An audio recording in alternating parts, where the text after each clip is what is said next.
आज की हमारी कहानी है पारिवारिक रिश्तों को देखने का नजरिया। नीला, दीप्ति बेटा आ जाओ, चाय तैयार है। आए माँ। नीला और दीप्ति दोनों शाम की चाय के लिए डाइनिंग रूम में आ गए। गीता जी ने सबको चाय और गर्मा गर्म आलू की टिक्कियाँ परोसी और खुद भी सबके साथ चाय पीने के लिए बैठ गईं। नीला यानी नीलांश और गीता जी विशाल जी की बेटी है। विशाल जी पोस्ट ऑफिस में हेड क्लर्क है और गीता जी हाउसवाइफ है। दीप्ति गीता जी की बहू है जो कि बहुत ही प्यारी और हंसमुख है। सभी हंसते मुस्कुराते शाम की चाय का आनंद ले रहे हैं और शादी की तैयारियों की चर्चा भी कर रहे हैं। दीदी, आप क्यों इतना शांत हैं? क्या हुआ? सब ठीक है ना?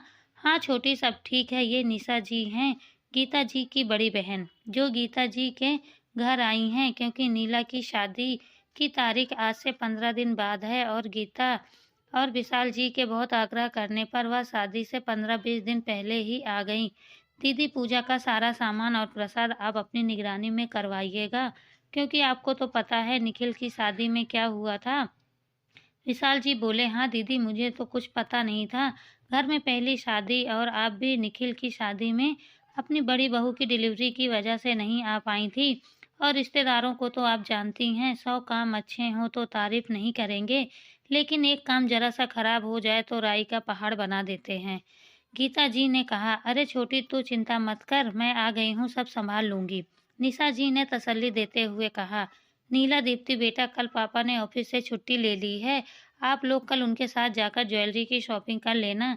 गीता जी बोली, ठीक है माँ, मैं निखिल के अभी फ़ोन करके बता देती हूँ कि हो सके तो कल वो भी ऑफ ले लें।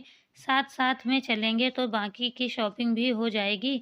दीप्ति बोली, ठीक है बेटा, तुम निखिल से बात कर लो, मैं ज़रा रात के खाने का देख लेती हूँ। मैं भी आपके साथ आती हूँ माँ। आज डिनर मौसी की पसंद का बनाऊंगी और बातें भी कर लेंगे कल की शॉपिंग की, नीला ने कहा।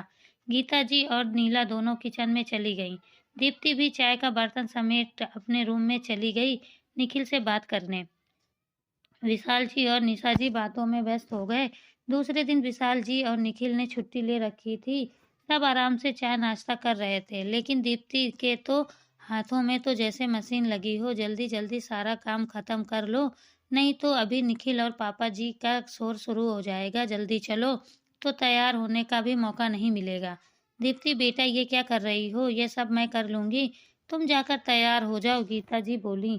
माँ, आप भी चलिए ना, सब साथ चलेंगे तो अच्छा रहेगा। दीप्ति बोली, बेटा घर में पेंटिंग वाले लगे हैं, ऐसे पूरा घर उनके ऊपर छोड़कर नहीं जा सकते हैं ना। और तुम साथ जा रही हो, नीला की पसंद तो तुम अच्छे से जानती हो। मुझे तो तुम पर पूरा भरोसा है, तुम सब अच्छे से संभाल लोगी। लेकिन माँ, लेकिन वेकिन कुछ नहीं, ये सब मैं देख लूंगी। और पापा बोल रहे हैं लंच बाहर ही करने के लिए, तो अपना और दीदी का खाना मैं बना लूंगी, तुम जाकर तैयार हो जाओ। गीता जी ने दीप्ति को तैयार होने के लिए भेज दिया और खुद रसोई में लग गईं। माँ, कैसे लग रहे हैं हम लोग? नीला की आवाज़ सुनते ही गीता जी ने पीछे मुड़कर देखा। मेरी बेटियां तो हमेशा ही सुंदर लगती हैं, नजर ना लगे तुम लोगों को। तुम लोगों को ये माँ से तारीफ करवाना हो गया हो तो चले, पापा कब से बाहर इंतजार कर रहे हैं। जैसे ही निखिल ने कहा, नीला और दीप्ति दोनों बाहर की तरफ भागी कि कहीं और डांट ना पड़ जाए। दीदी बाहर आ जाओ, मैं आपका चाय नाश्ता यहीं लाई हूँ, गीता जी ने निशा जी को आवाज़ लगाते हुए कहा। क्योंकि निशा जी बिना स्नान और पाठ किए कुछ खाती पीती नहीं थी, इसीलिए वह सुबह सबके साथ नाश्ता नहीं कर पाई थी। गीता जी भी वहीं बैठी निशा जी के साथ चाय पी रही थी और सब्जियां भी काट रही थी। ये क्या छोटी, तुम इस समय सब्जियां क्यों काट रही हो? बहू ने अभी तक खाना नहीं बनाया क्या? बस सब्जियां ही बनानी है दीदी, बाकी सब हो गया है, गीता जी बोली। ये सब क्या है छोटी? और आज तुम विशाल जी के साथ बाहर क्यों नहीं गई? तुम्हारा दिमाग तो ठीक है ना? नीला के गहनों की शॉपिंग करने के लिए तुमने बहू को भेज दिया और खुद यहाँ बैठी सब्जियां काट रही हो।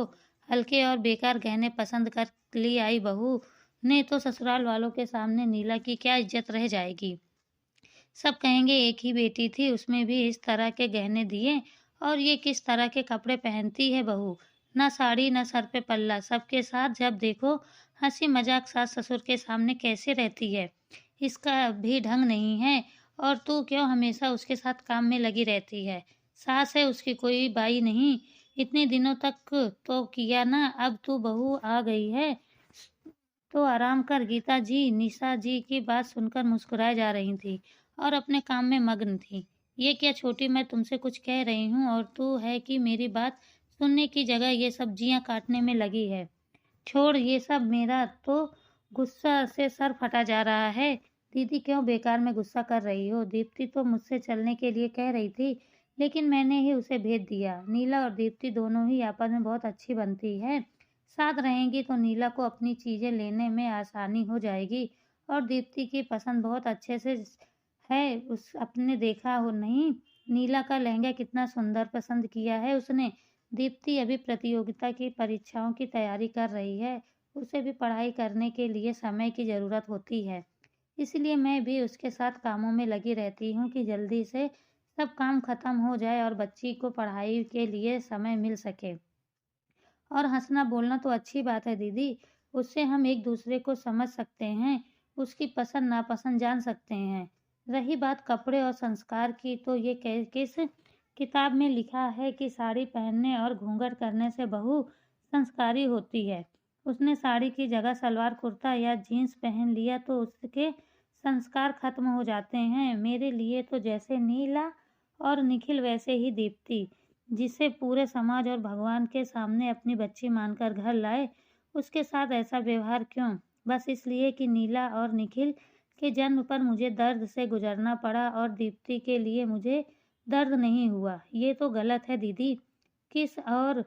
किसी और से क्यों, हम प्रकृति से ही क्यों नहीं कुछ सीख लेते? अपने तो समुद्र देखा है ना दीदी, लेकिन कभी ये देखा है कि जब हम उसमें कुछ सामान फेंकते हैं, अच्छा या खराब जो भी डालते हैं, वो थोड़ी देर बाद हमें वापस कर देता है, अपने पास कुछ नहीं रखता। हमारे बच्चे भी तो वैसे ही होते हैं दीदी, हम उनके साथ जैसा करेंगे वैसे ही वो करेंगे।